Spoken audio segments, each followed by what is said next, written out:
하나님에 대하여 올바른 시각을 갖는 것 세 번째 말씀 나누겠습니다. 자, 우리 지금 제가 이제 3주 차인데 첫 번째는 하나님에 대해서 올바른 시각을 가지려면 소속감의 필요성에 대해서 하나님이 채우신 것을 우리가 알아야 된다고 했어요. 그 소속감의 필요성은 성부 하나님께서, 그 다음에 두 번째로 지난 주일날 나눈 것처럼 우리 내면의 그 깊은 평강, 그리고 용서하는 것, 평화롭게 지내는 것, 이런 거에 대한 필요가 우리 안에 있음을 우리가 알고 그것을 또 채우시는 예수님. 그래서 예수님께서 십자가에서 우리를 위해서 희생하시고 돌아가셨기 때문에 우리가 평강을 예수님을 통해서 깊이 경험할 수 있다. 오늘 세 번째는 우리 각자의 삶 가운데서 특정한 역할 또는 메시지를 찾고 그것을 행할 수 있는 것을 느끼는 것. 그것을 누가 하시냐면 성령님이 하시는 거예요. 그래서 성령님은 우리 앞에 처음 3절에 나눴던 거, 소속감의 문제, 그 다음에 이제 우리 안에 깊은 내면의 평강의 문제, 용서의 문제, 화해의 문제, 이런 문제들을 다 할 수 있도록 우리를 도와주시는 분이에요. 그리고 그 일을 가능케 하신다는 것입니다. 그래서 오늘 우리가 삼위일체 하나님께서 우리 가운데 어떻게 일하고 계신지 세 번째 성령님에 대해서 한번 좀 말씀을 보겠습니다. 잠깐만요. 미안합니다. 제가 성경 구절을 가지고 왔는데 그 구절이 제가 삭제가 됐네요. 자, 요한복음 14장 16절입니다. 제가 읽어드리겠습니다. 내가 아버지께 구하겠으니 그가 또 다른 보혜사를 너희에게 주사 영원토록 너희와 함께 있게 하겠다. 자, 다시 한번 읽겠습니다. 내가 아버지께 구하겠으니 그가 또 다른 보혜사를 너희에게 주사 영원토록 너희와 함께 있게 하리니. 그래서 요한복음 14장 16절에 예수님께서 그렇게 말씀하십니다. 그리고 17절에 이어서 뭐라고 하냐면 내가 아버지께로 가서 아버지께서 너희에게 또 다른 보혜사를 주시는데 그분은 진리의 영이시다. 세상이 그를 능히 받지 못하나니 이는 세상은 성령님을 보지도 못하고 알지도 못하지만 그러나 너희는 그를 아나니 그는 너희와 함께 거하시며 너희 속에 계시겠습니다. 그러면서 18절에 굉장히 중요한 말씀을 하세요. 내가 너희를 고아와 같이 버려두지 않고 너희에게 오리라.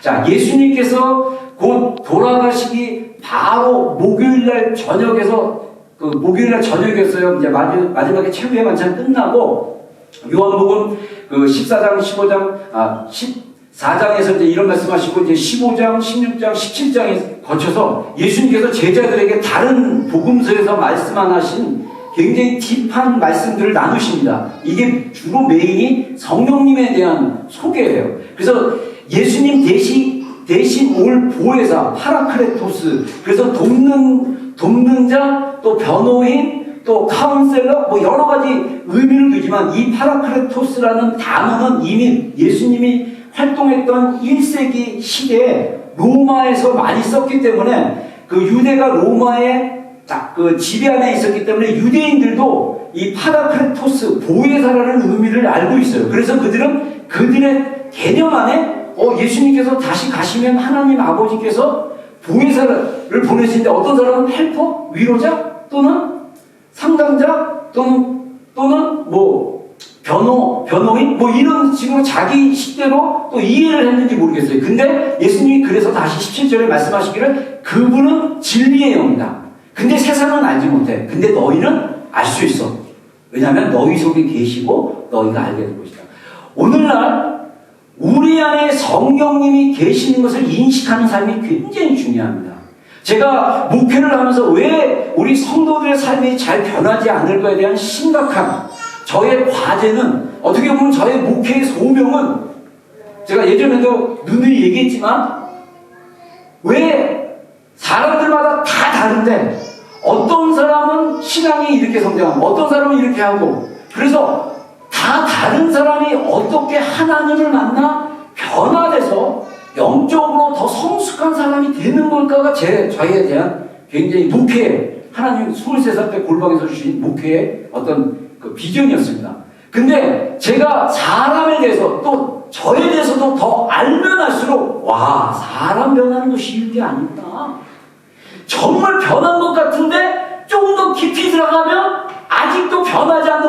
때문에 그 변했던 삶이 다시 엎어지는 일들이 일어나요. 그런 일이 꽤 일어납니다. 정말 변화된 것 같아서 결혼했는데 알고 봤더니 아직도 변하지 못한 옛사람의 그 모습이 딱 숨겨져 있다가 결혼하고 나서 막 튀어나와가지고 막 결혼 생활이 힘들고 막 이런 경우도 꽤 많은 거죠. 그래서 이런 변화의 핵심은 바로 우리가 성령님을 인식하고 성령님을 알고 그분과 교제하는 거다. 그래서 그러다 보면 성령님께서 우리 가운데 하시는 사역 여러 가지가 있죠. 제가 여러분들 기억나는지 모르지만 제가 전에 그 성령님에 대한 시리즈로 이제 성령님을 아는 것에 대해서 한 3번 정도 계속 이야기했는데 성령님의 핵심 사역이 뭐냐? 우리가 성령님의 핵심 사역은 뭐냐면 예수님을 하나님 아버지의 그 예수님의 역사적으로 계셨던 예수님, 십자가로 돌아가셨던 예수님, 그리고 우리 가운데 역사하시고 지금도 일하시는 그 예수님에 대해서 우리에게 알려주시고 그분이 우리와 함께 한다는 것을 임재 가운데 나타나 보이시는 게 성령님의 핵심 사역이라는 거예요. 그래서 사실은 우리 안에서 성령님이 일하기 시작하면 예수님의 그 어떠함, 하나님 아버지의 그 어떠함들이 일하기 시작하는 거예요. 우리 오늘 첫 찬상으로 We wait for you 뭐 그러잖아요. 누굴 기다려요? 뭐 감이 오는 게 기다려집니까? 어떤 느낌이 기다려집니까? 아니죠. 성령님이 우리 가운데 오시도록 우리 안에 계시지만 이게 참 신기한 거예요.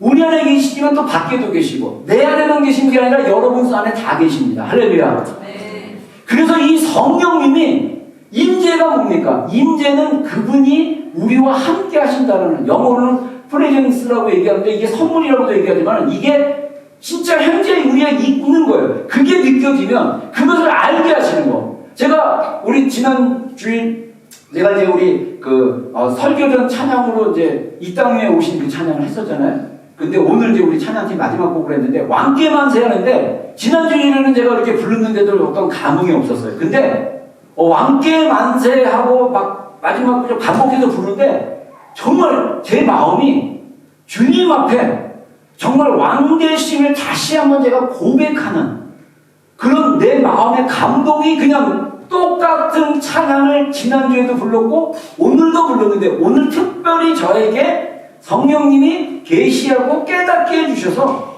정말 예수님이 왕 중에 왕이시다. 그래서 모든 존귀와 영광과 위엄이 예수님께로 돌려져야 된다. 이게 다시 한번 제 영 가운데 깨달아지니까 막 눈물이 나고 감격하게 되고 여러분 예수님이 너무너무 사랑스러워서 정말 이렇게 막 미칠 정도로 예수님이 사랑스러워.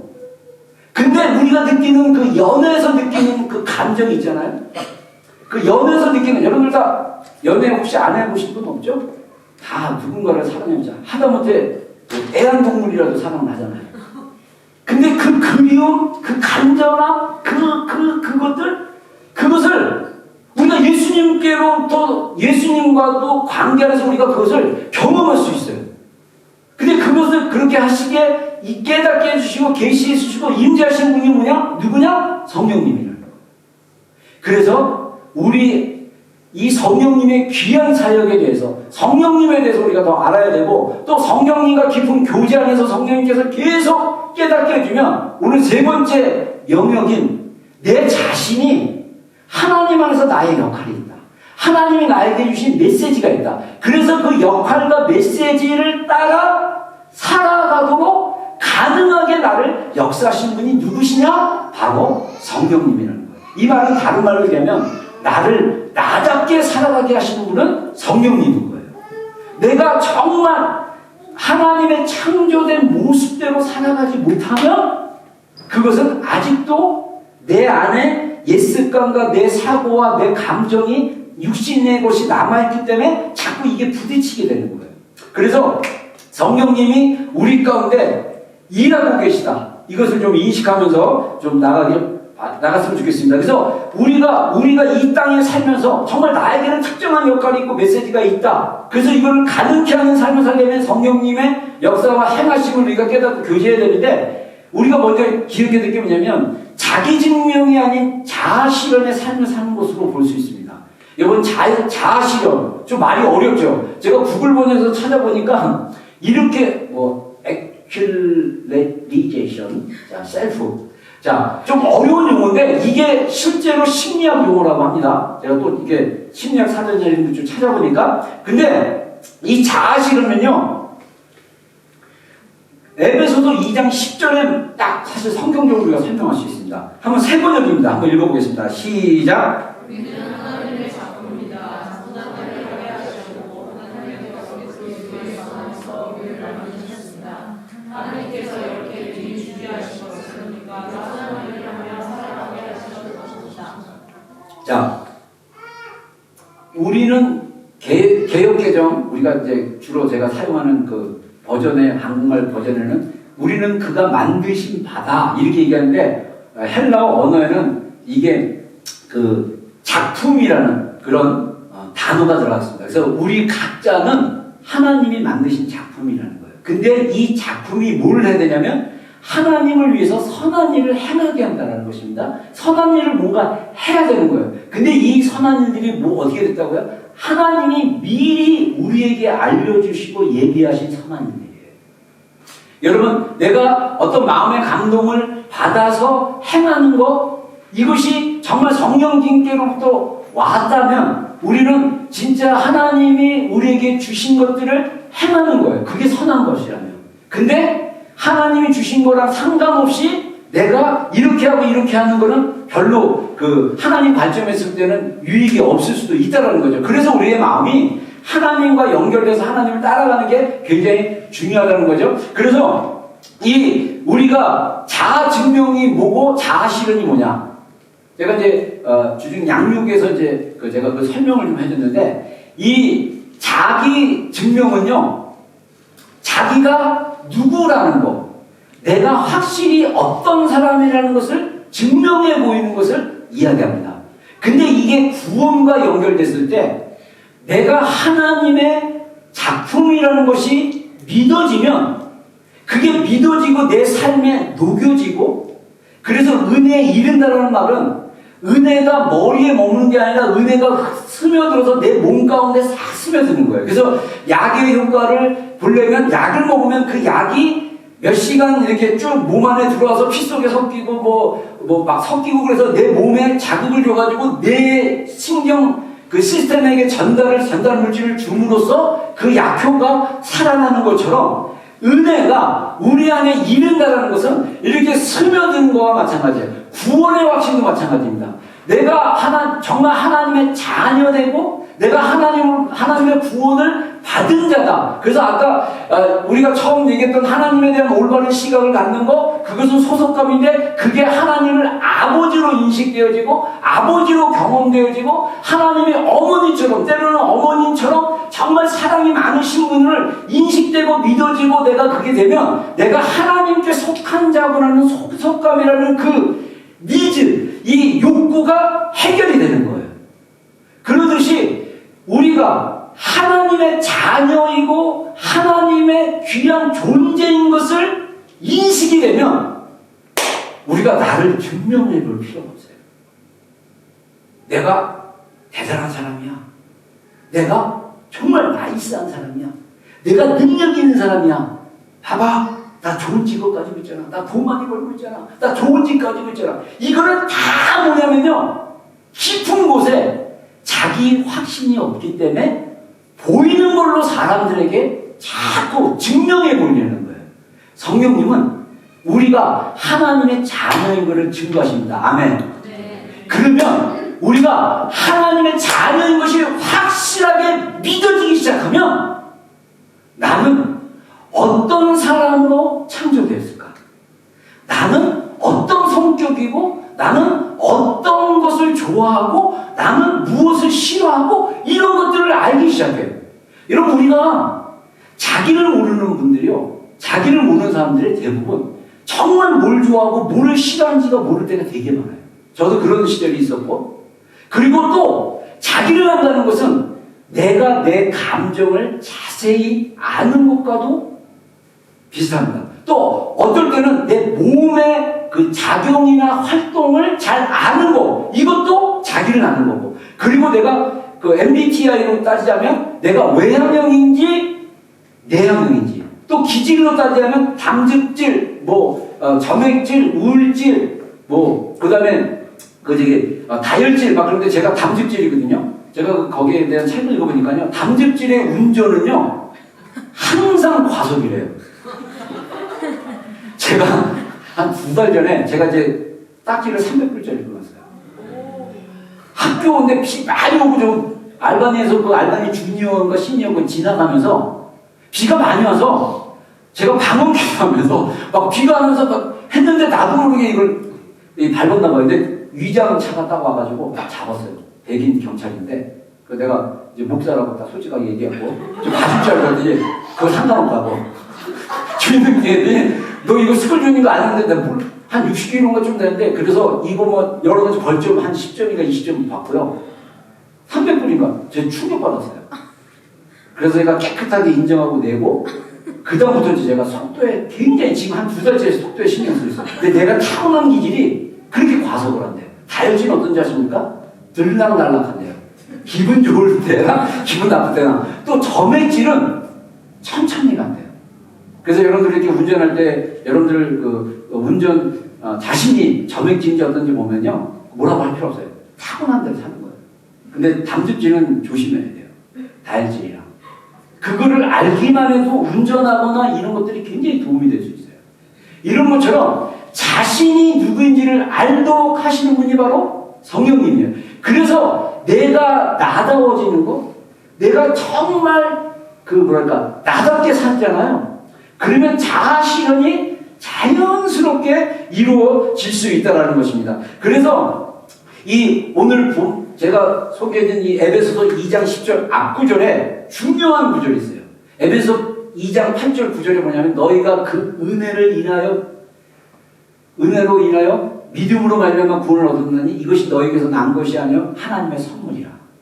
행위에서 난 것이 아니니 이는 누구든지 자랑하지 못하게 합니다.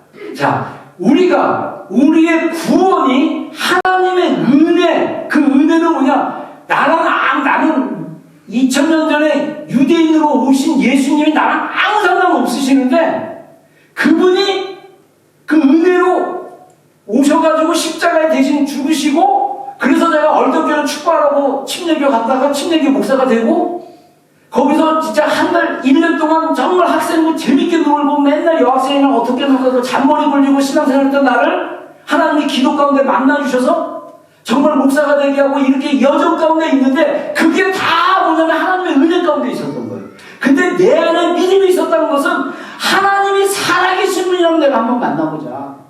내가 그때 모태불교였지만 내가 부처를 믿었고, 내가 정말 그 불교의 교리에 심취해가지고 고등학교 때 고기도 안 먹고 파리도 안 죽였던 사람인데, 정말 기독교에 예수님이 있다면, 기독교에 하나님이 있다면 내가 만나보자.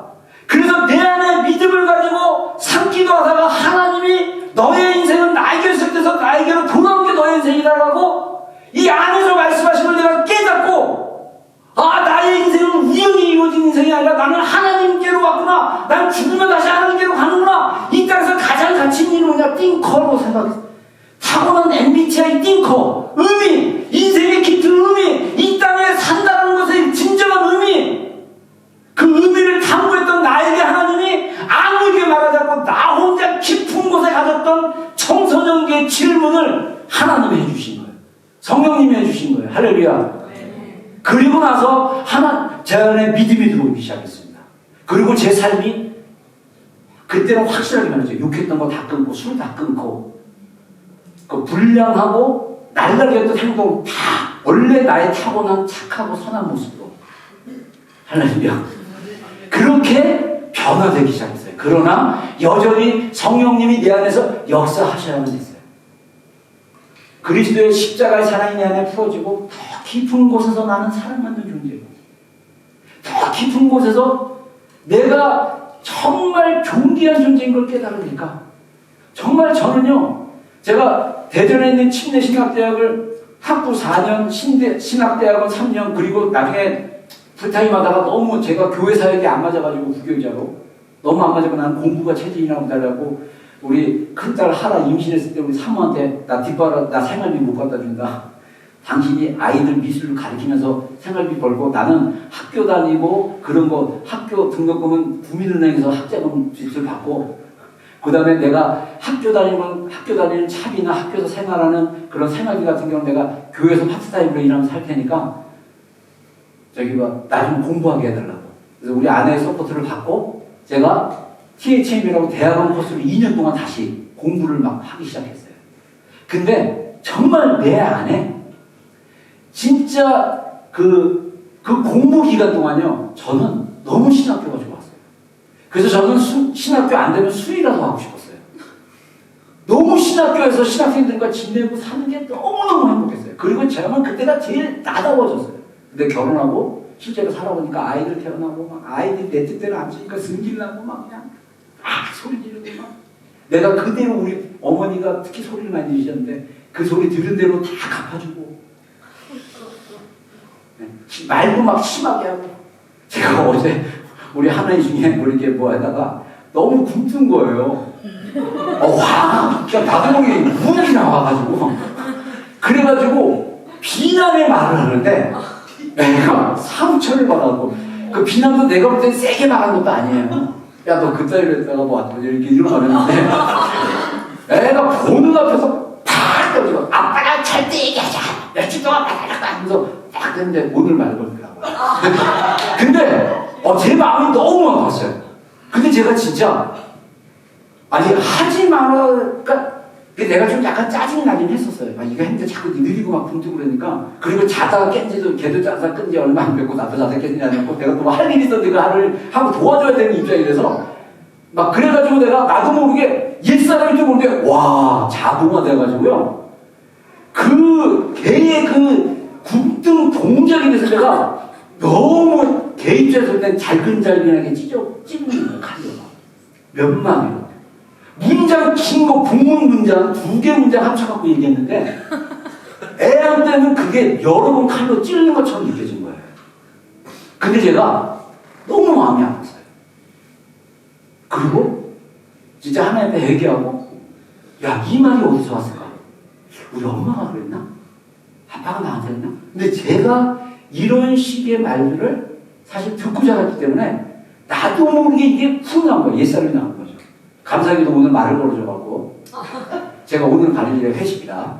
그래서 가서 내가 사서 간다니까 일단 메뉴 정해놔. 이렇게 했는데 여러분 우리의 삶이요 진짜 하나님이 성령님이 우리를 우리답게 살아가기를 원하세요. 이것은 옛사람의 만들어지고 옛사람에 살아가는 그 옛사람을 벗어버리고 하나님이 나를 정말 나답게 만드시고 나의 좋은 장점 그 캐릭터에서 나오는 그 선한 것들이 이렇게 개발될 수 있도록 도와주시는 분이 바로 누구냐면 성령님이라는 거예요. 근데 우리가 행위에 집중을 하고 내가 깊은 곳에서 성령님께서 나는 하나님의 자녀라는 걸 확증시켜 주지 않고 또 성령님께로부터 그런 터폼들이 없다 보면 자꾸 내가 사랑받는 것을 증명하고 싶어서 애를 쓰다가 힘쓰다가 인생이 고달파지고 피곤하고 이게 확 올라오는 거예요. 그래서 자기 증명은요 내 안에 그 결핍으로 인해서 인정받지 못한 거에 대해서 증명해 보이는 거예요. 그러다 보니까 제가 우리 지금 이제 온라인 양육 중에 하나가 이제 황성주 박사님이라고 그분 중에서 어떤 분 얘기하냐면요. 어떤 에피소드에서 그 서울대 공대를 나온 여자 교수님이 있는데 이분이 미국 가서 미국 교포랑 결혼을 했대요. 여자분인데 근데 미국 교포랑 결혼했는데 이 미국 교포는 어렸을 때 와가지고 한국말 다 까먹었대요. 근데 거기서 결혼하다 보니까 미국의 사고방식과 한국의 사고방식 같은 사람이 막 부부싸움을 하잖아요. 근데 부부싸움은 이 여교수님은 한국말로 막 욕을 하고 그 미국 남편은 미국말로 막 그 교포는 미국말로 욕하다가 나중에 그 미국 그 남편 교포 그 남편이 한국말을 배워갖고 이제 한국말로 막 욕하기 시작했대요. 그랬는데 이게 이제 이혼 직전까지 간 거예요. 근데 이제 여자분이 이제 교회를 다녔던 분이겠죠. 그래서 이제 크리스찬 어떤 세미나나 컨퍼런스 때 가가지고 이제 골방에 가서 자신이 직면하고 왜 그렇게 하는지에 대해서 기도해 보라고 이렇게 권했는데, 자기가 골방에 들어가서 그림을 봤는데, 그림이 한 장 딱 보이더래요. 자기 아버지가 어린 자기, 태어나자마자 자기를 아는 거를 딱 보더니, 그 딸이라고 실명하는 그게 딱 그림으로 보이죠. 여러분, 뇌는 사진으로 기억됩니다. 그래서 사진으로 딱 한 장 보니까, 이 갓난아기가 자기가, 여러분 생각하세요. 태어난 지 금방밖에 안 된 애가 속으로 이렇게 결단했어요. 아빠, 내가 나를 증명해 보일 거예요. 내가 진짜 증명해 보인다고. 그래서 그렇게 치열하게 삶을 사는 거예요. 그래서 남편하고 부딪히면 나를 무시한다고 생각하고 이겨먹으려고 하고. 여러분, 우리 안에 그 깊은 스트로크는요, 여러분 놀랍지 않습니까? 태어나자마자 그 아기가 자기 아빠가 자기를 딸이라고 실망한 것을 어떻게 알았을까요? 인간의 영은요, 연결되어 있어요.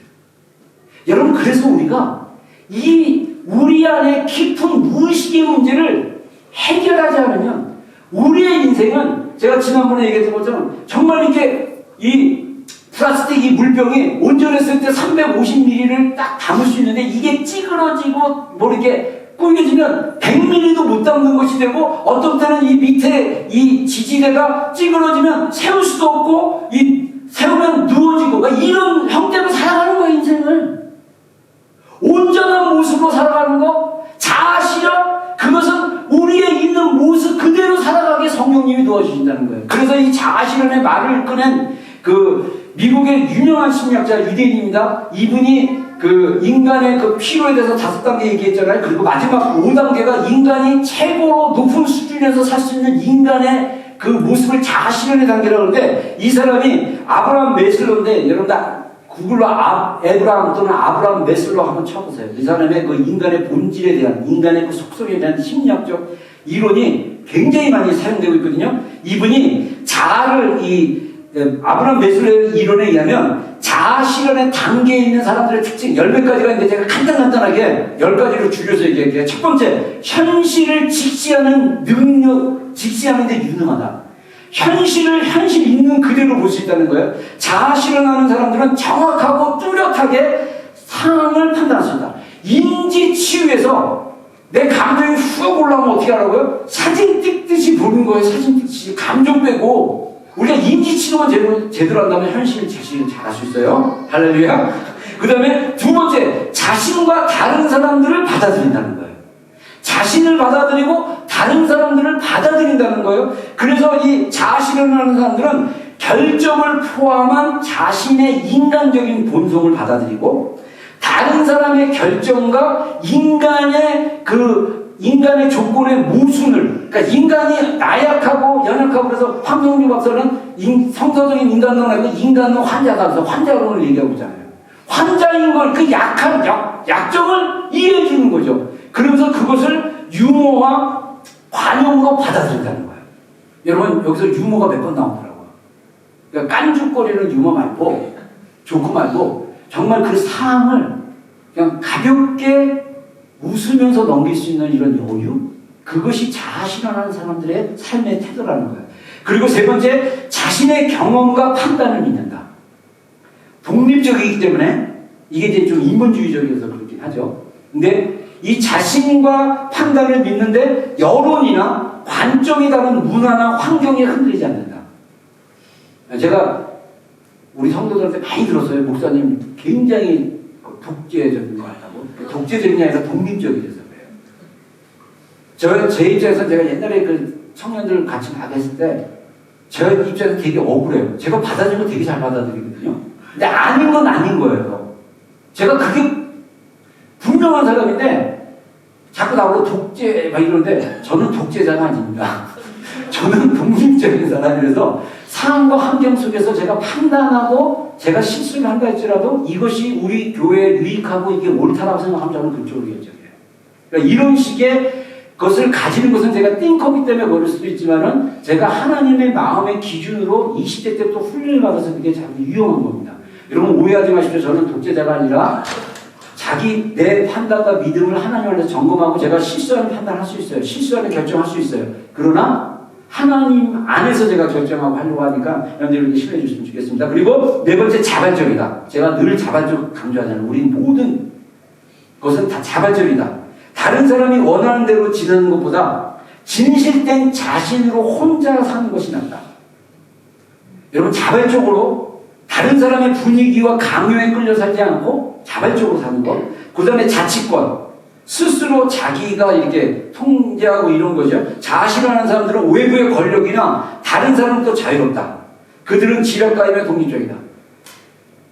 진짜 여러분들 우리가 스스로 외부 사람의 거기에 그것이 좋은 것이고 배울 만한 것이고 나에게 유익된 거라고 판단되면 동의하고 따라가면 돼요.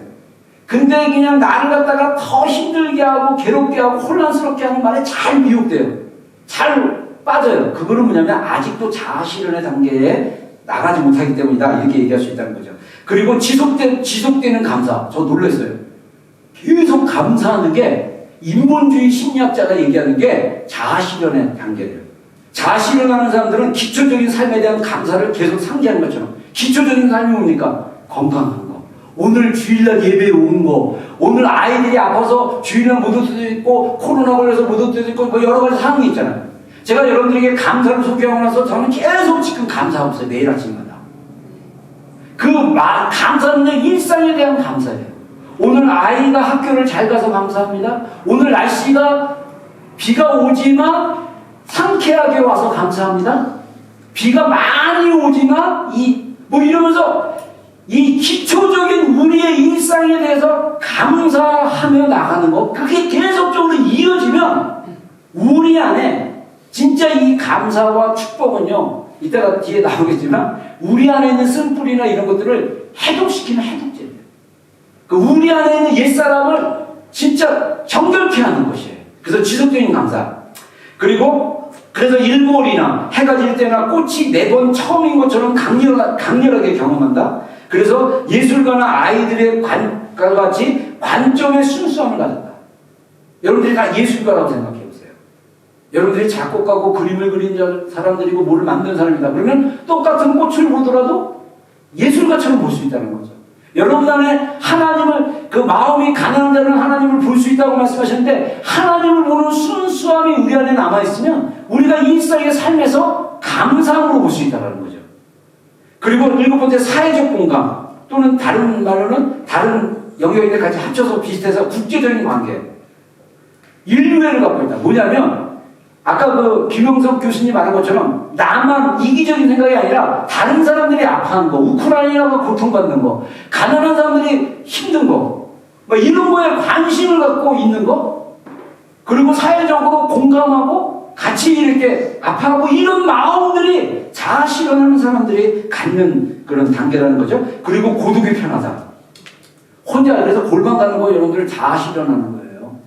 골방 외롭게 주님과 단둘이 계셔요. 혼자 있지 계시지 말고. 혼자 있으면 외롭잖아요. 근데 주님과 단둘이 있어도 문을 닫고 이렇게 혼자 있는 게 되게 힘들어요. 왜냐하면 주님이 잘 인식되지 않고 되게 힘들기 때문에. 근데 그런 시간들을 갖는 게 편해져야 돼요. 그래야 자기를 볼 수 있어요. 상황을 이렇게 현실을 제대로 볼 수 있어요. 다 분주한 가운데 움직이면서 막 하는 거는요, 한계가 있어요. 그리고 유머가 편하다. 유머에 대해서 관대하다. 다른 영역인데 같이 묶은 거죠. 그 다음에 이제 또 하나는 절정의 경험. 이 정말 절정, 클라이막스의 경험이 있고 황홀한 느낌, 막 화합하고 하모니하는 거. 저는 이걸 어떻게 해석하냐면 하나님과의 연합과 친밀함. 제가 골방에서 하나님의 사랑이 확 풀어졌을 때 정말 제 마음이 내는 주의 영광을 보내 막 이 찬양하는데 정말 제가 주님의 영광, 온 땅에 주의 영광 가득해 하는데 정말 주님의 영광이 가득한 거. 제가 영성에 대한 책을 보니까 그게 관상적으로 하나님의 사랑 안에 잠기는 거랍니다. 이런 것들이 경험되어지기 시작하면 우리가 자아에 대한 인식과 하나님에 대한 인식의 차원이 달라집니다. 여러분, 이것들이 조금씩 스며들 경우도 있어요. 근데 어느 순간에 강도가 잠깐 세게 임할 때가 있어요. 하나님의 사랑이 너무 깊고 너무 친밀하고 너무 강렬하게 느껴질 때가 있어요. 이런 것들이 성령님께서 우리로 하여금 하나님과 연합되어지고 친밀해지고, 그래서 하나님의 사랑을 그 세상의 어떤 물로도 끌 수 없는 사랑의 불이 너 안에 있다, 이것을 성령님이 계시해 주기 시작하면 내가 나답게 살아가는 일에 강력한 에너지를 가지고 그 확신과 경험과 믿음을 가지고 계속 하나님을 추구해 나가는 거예요. 여러분, 우리 뇌는요, 이 여러 가지 신경물질, 제가 얘기했죠, 뇌에 대해서 얘기하면서 지금 현재 2018년인가 제가 기준으로 해서 60몇 가지의 우리 인간 뇌 안에 있는 전달 물질을 발견했어요, 지금 과학자들이.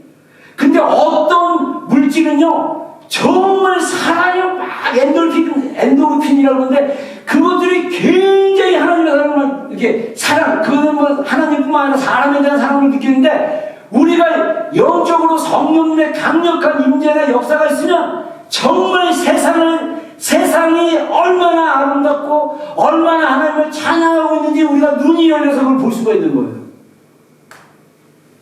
우리의 감각이 열리게 되는 것입니다. 그 역할을 누가 하냐? 성령님이 하십니다. 여러분들 가운데 여러분들이 그런 것들을 정말 이런 황홀한 절정에 이르는 경험들이 계속 한 번, 두 번 이어지다 보면 우리가 나를 스스로 하나님의 관점으로 보기 시작하면 사실 우리 안에 있는 이 지독하고 끈질기고 나를 괴롭게 하는 그 옛사람 죄의 그것이 진짜 끊어지고 약해지고 힘을 잃어버리는 그런 경험을 가질 수 있다는 것입니다. 이것들이 계속적으로 우리가 지속돼야 되죠. 하나님과의 친밀함, 사랑이 계속 느껴지는 것도 중요하죠.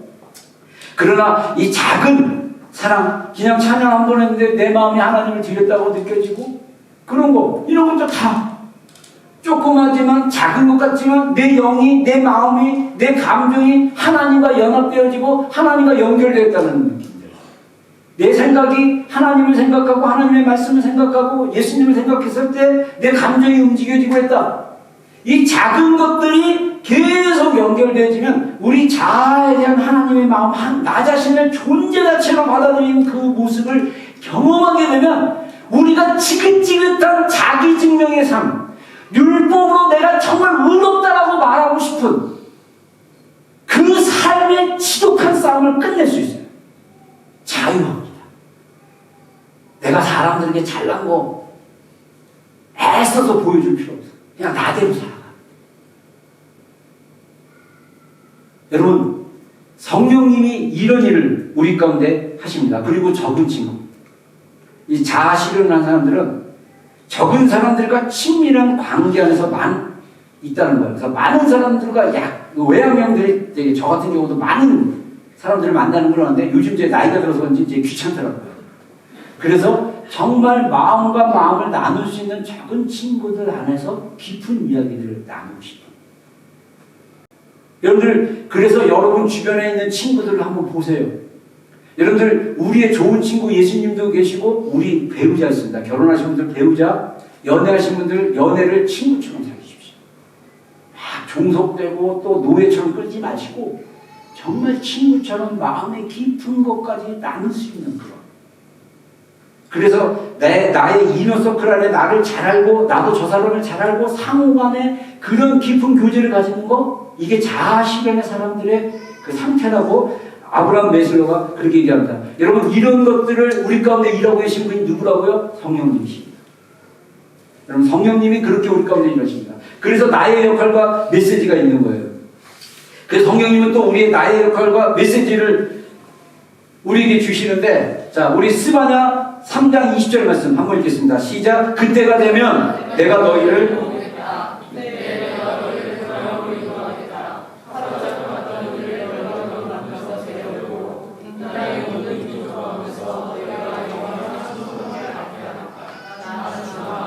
예. 자, 여기서 스바냐는 그 예레미야, 나훔, 그 다음에 하박국과 같이 활동했던 그 남한국 요시야 왕 때에 활동했던 선지자였습니다.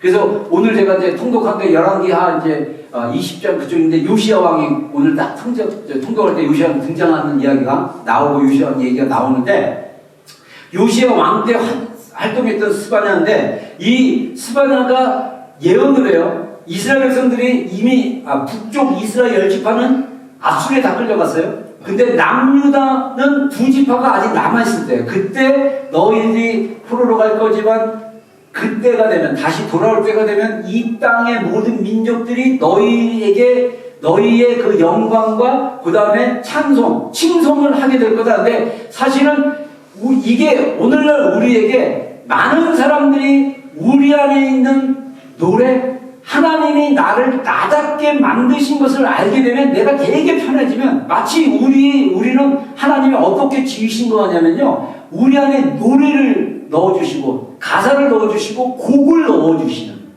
그런 어떻게 보면 우리가 어떤 악기와 같은 그런 존재라는 것입니다. 그래서 에베소 2장 10절에 우리는 그가 만드신 바라 선한 일을 위하여 지으신 바 되었느니 했는데 그 선한 일이 헬라어 언어적에서는 시 또는 찬송을 하게 하려 합니다. 이렇게 번역도 된다고 합니다. 그래서 여러분 우리의 노래, 우리의 곡조, 우리의 가사 이것을 누가 만들어 주시냐면 성령님이 만들어 주는 것이에요. 그래서 이 성령님이 우리 안에서 이 노래가 있는 거예요. 그래서 제가 내과학자 어떤 한국 유명한 분이 있는데 이분이 우리의 인생을 바꿀 수 있는 키가 뭐냐면 스토리를 넣어주라는 거예요. 아이들한테 어릴 적부터 스토리, 좋은 스토리, 미래가 남아있는 스토리를 넣어주라는 거예요.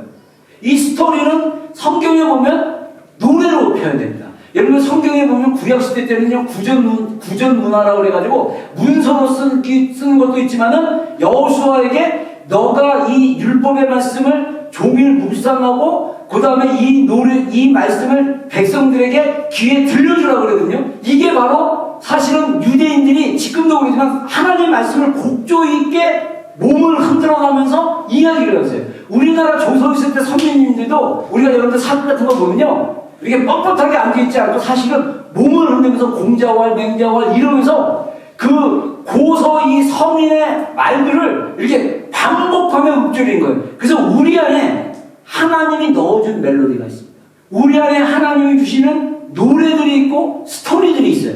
우리가 살았던 우리 어렸을 때 그 경험된 이야기들, 이 이야기들이 사실은 다시 하나님의 은혜로 회복되어지고 치유되어지고 새롭게 되어졌을 때 우리가 교양 심포니의 그 노래 연주처럼 나오는 거예요.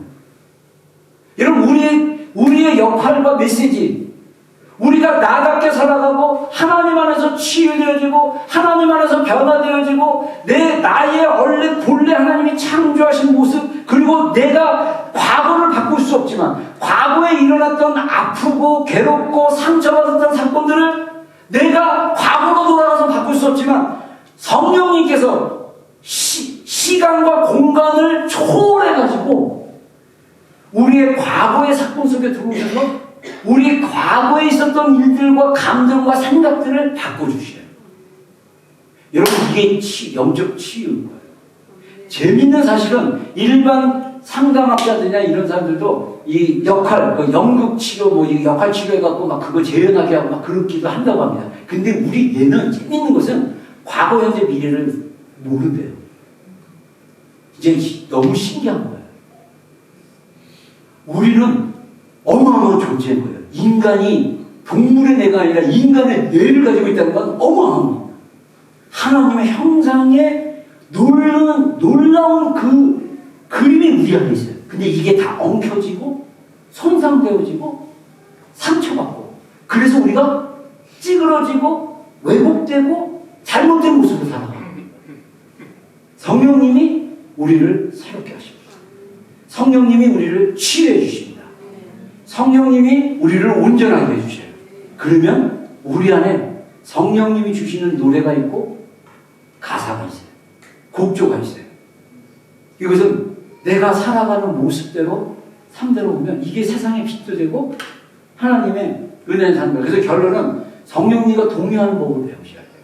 그래서 갈라디아서 5장 24절로 26절 그리스도 예수의 사람은 육체와 함께 그 정욕과 탐심을 십자가에 못 박았느니라. 만일 우리가 성령으로 살면 또한 성령으로 행할지니 헛된 영광을 구하여 서로 노엽게 하거나 서로 투기하지 말지니라. 자, 여러분, 제가 이것도 사실은 설교 한 편이 돼야 되는데, 우리가 육신으로 살아가는 것이 아니라 성령을 따라 사는다. 그래서 사도 바울이 갈라디아 교회 성도들에게 뭐라고 얘기하냐면, 만일 성령님과 함께 살면, 이 얘기는 뭐냐면, 너희들이 지금 성령님과 함께 살고 있다. 그러면 성령님과 해야 된다. 왜 유대주의자한테 속아가지고 행위로 구원을 받는다는 말을 듣느냐, 이거를 결론으로 얘기하고 싶은 거예요.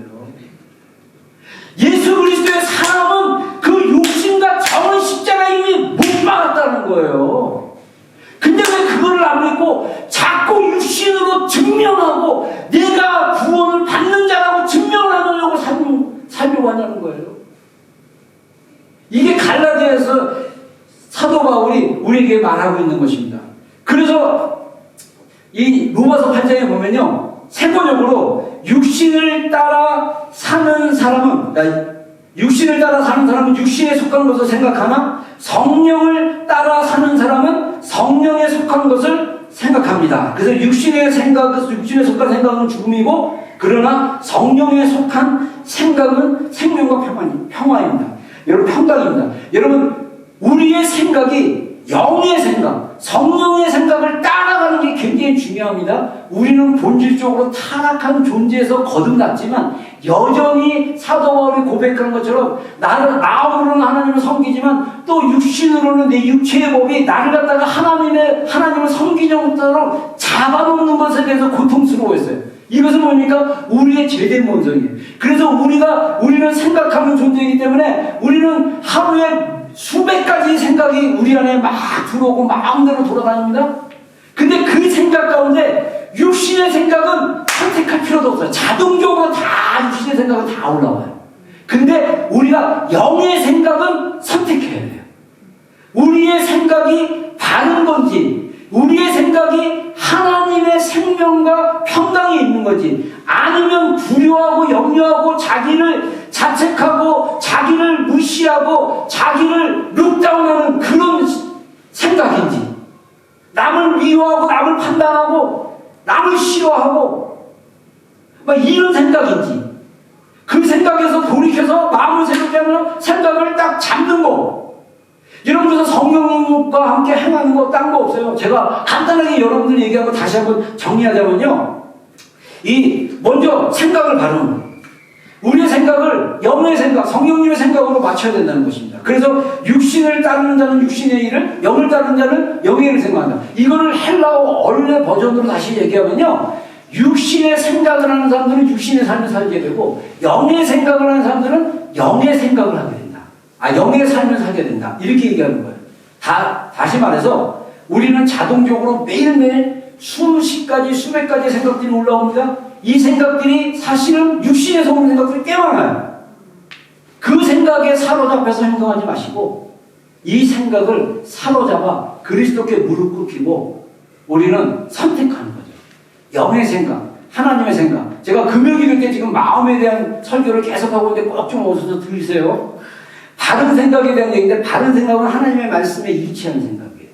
바른 생각은 하나님의 마음을 따라가는 생각이에요. 하나님이 주시는 마음은 평강입니다. 할렐루야. 하나님이 주시는 마음은 사랑입니다. 그 마음에 우리의 생각을 따라가다 보면 우리가 감정이 바뀌고, 감정이 바뀌면 행동이 바뀌고 말이 바뀌어요. 제가 어제 잠깐 아까 얘기했지만 제가 어제 긴장을 늦추는 바람에 나도 모르게 육신의 일이 확 올라오고 우리 아이를 몇 번 찌르는 그런 실수를 하게 되는데, 여러분 진짜 섰는 줄 생각하면 넘어질까 조심하셔야 돼요. 제가 다시 화해 손길을 오늘 이렇게 하고, 또 제가 이제 또 하나님 마음 주신 어떤 회복하는 선물을 뭔가 있어가지고 그걸 하려고 하는데, 그런 행동들, 잘못했으면 회개하고 행동을 바꾸고 다시 그런 실수를 하지 않도록 다시 깨닫고, 그러면 제가 만약에 낮은 자존감이 있으면 병신 또 실수했구나, 너는 아직도 정신 못 차려. 막 이렇게 셀프 토크할 거 아니에요. 근데 다행히도 하나님 정신 차리게 해주시고 문자로 먼저 미안해, 사랑한다. 그렇게 하고 사랑하는 누구누구야, 사랑한다, 미안해. 문자 먼저 보내주고 그러면서 그렇게 여러분 우리의 삶은요 정말 우리가 주님께 붙잡히고 주님의 이렇게 인도를 받지 않으면 자꾸 실수하고 그러면서 인생이 괴롭고 힘들어질 수 있다는 것입니다. 그래서 생각이 바라야 되고 두 번째 말을 정확하게 해야 돼요.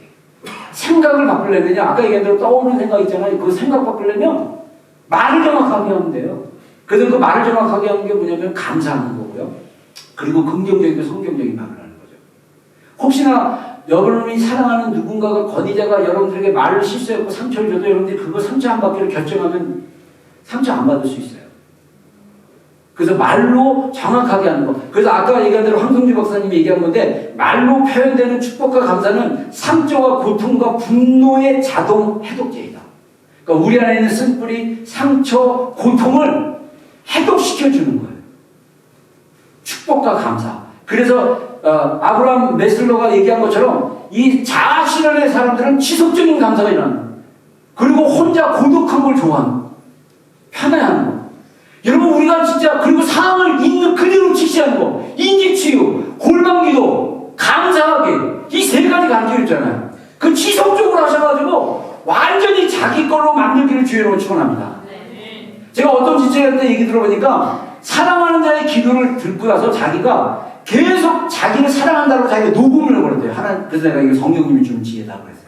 그리고 누구누구야 누구누구는 사랑받는 자다 뭐 이러면서 또 자기가 놓고 싶은 문장 이 단어들을 문장들로 넣었대요. 그리고 그것을 계속 들었대요. 들으니까 직장에서 힘든 일이 있고 실수한 일이 있었을 때도 그거를 들으면서 자기도 모르게 속에서 그 자기 목소리로 그 말이 이렇게 울려서 내가 이렇게 했는데 제가 그때 딱 그 얘기했죠. 놀라운 건 뭔지 아세요? 성령님이 우리의 목소리로 말씀하실 때가 꽤 많습니다.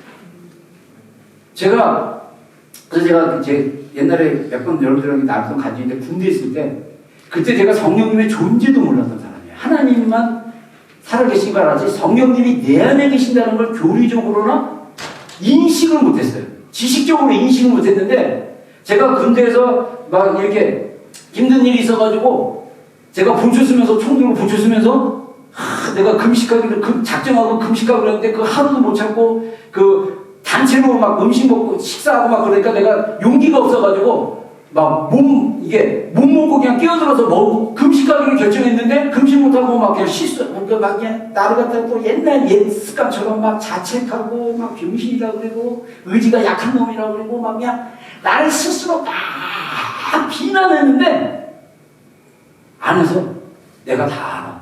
너 연약한 거 다 알아. 나는 나의 목소리가 들리는 거예요. 그래서 나는 내가 나를 위로하나 보다 라고 했는데 놀라운 거는 제가 가졌던 부정적이고 비관적이고 파멸적 예상 같은 그 인지 오류가 싹 사라지고 제 안에 평강이 있어요.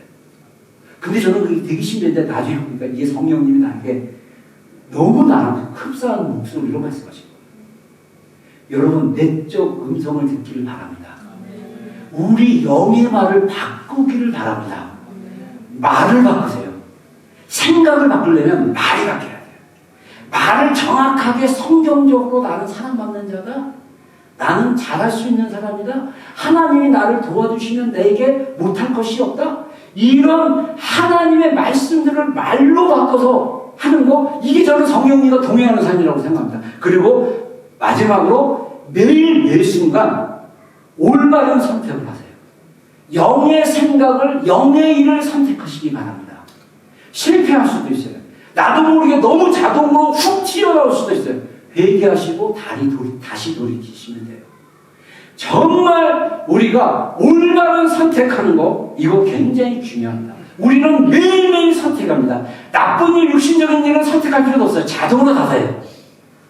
영의 일, 하나님의 일, 새 사람을 잇는 것을 의도적으로 하셔야 돼요.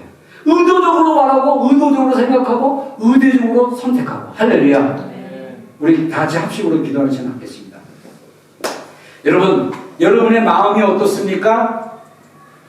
여러분 진짜 성령님이 우리 안에 계십니다. 우리 안에 계십니다. 우리가 알 수 있다라고 예수님이 말씀하셨어요. 여러분, 먼저 성령님이 우리 안에 계신 것을 인식하고 깨닫고 알기를 바랍니다. 그리고 이 성령님과 동행하시기 바랍니다. 그래서 바른 생각을 하십시오. 성령의 생각에 맞추십시오. 하나님의 말씀에 생각을 맞추십시오. 하나님의 마음을 따라 주시는 마음에 생각을 맞추십시오. 그리고 정확하게 떠오르는 그 생각에 감정에 끌려서 동의하고 살아가지 말고 그 육신적인 생각과 느낌과 감정을 뒤집을 수 있는 정확한 말, 나는 사랑받는 자다, 나는 존귀한 자다, 나는 하나님의 자녀다, 나는 하나님의 왕자다, 공주다, 나는 이 땅에서 하나님이 행하실 일을 이루어 드릴 수 있는 사람이다. 하나님, 내 안에 하나님의 노래가 있고 가사가 있고, 그래서 사람들이 나의 노래와 나의 삶을 통해서 치유가 되고 회복이 이루어지고, 그래서 김영석 교수님이 100세를 사시면서 내가 이렇게 오래 사는데도 아직도 나의 사랑을 필요로 하는 사람이 있다고 생각한 것처럼, 정말 그분의 삶을 살아냈을 때 그분의 이야기를 통해서 많은 사람들이 치유되고 회복되듯이 우리의 삶이 평범하지만 치유된 우리의 삶이, 우리의 노래가 성령님으로 말미암아 아파하는 사람들에게 위로를 줄 수 있고, 아파하는 사람들에게 치료의 영을 흘러보낼 수 있고, 회복의 은혜를 전달할 수 있습니다.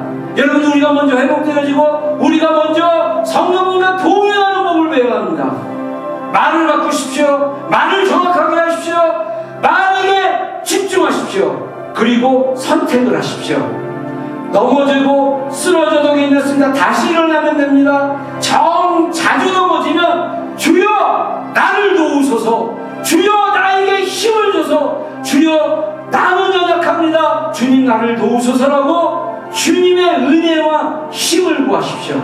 주님께서 우리 인생 가운데 역사하실 것입니다. 우리 주님의 이름 한번 부르고 다시 오늘 한 주간 새 사람으로 살아갈 것을 고백하고 주님 앞에 나아가겠습니다. 우리 주님의 이름 부르고 2, 3분 기도하겠습니다. 여러분, 우리가 믿고 있는 하나님은 자비가 풍성하신 분이고 은혜가 풍성하신 분이고 정말 부드러운 분이시고 사랑이 많으신 분입니다. 그런 하나님과 교제하고 있습니까? 여러분, 성령님과 동행하는 법을 배우십시오. 성령님께 말을 하고 듣는 그런 매일매일의 삶이 되시기를 바랍니다. 하나님, 오늘 예배 가운데 있는 우리 성도들 영혼을 축복합니다. 주님과 동행하는 삶, 주님과 함께하는 삶, 주님의 영광이 드러내는 삶, 우리의 아프고 상처받고 괴롭고 힘들었던 것들이 성령님의 위로와 치유와 회복이 이루어짐으로써 우리 삶 가운데 하나님의 놀라운, 우리 가운데 심어놓은 노래 가사와 그 곡조들이 우리 안에 풀어짐으로 하나님, 우리가 날마다 새로워지며, 그래서 하나님, 우리의 노래를 통해서, 우리의 빛을 통해서, 우리의 소금을 통해서 하나님의 영광이 드러나는 축복된 인생들이 되게 하시고, 가장 나답고 나를 창조하신 모습답게 살아갈 수 있는 성도들의 삶이 되게 하여 주시옵소서. 여호와는 내게 복을 주시고 너를 지키시기 원하며, 여호와는 그 얼굴을 내게 비추사 은혜 베푸시기 원하며, 여호와는 그 얼굴을 내게로 향하여 주사 평강 주시기를 원하노라. 지금은 우리 구주 예수 그리스도의 크신 은혜와 하나님 아버지의 극진하신 사랑과 성령님의 내주하심과 교통하심과 충만하심이 오늘 예배 가운데 있는 모든 심령들을 위해, 또 비전교에 속한 모든 가족들과 직장과 학교와 또 사업체에 위해 지금부터 영원토록 함께 하시기를 간절히 축원하옵나이다. 아멘.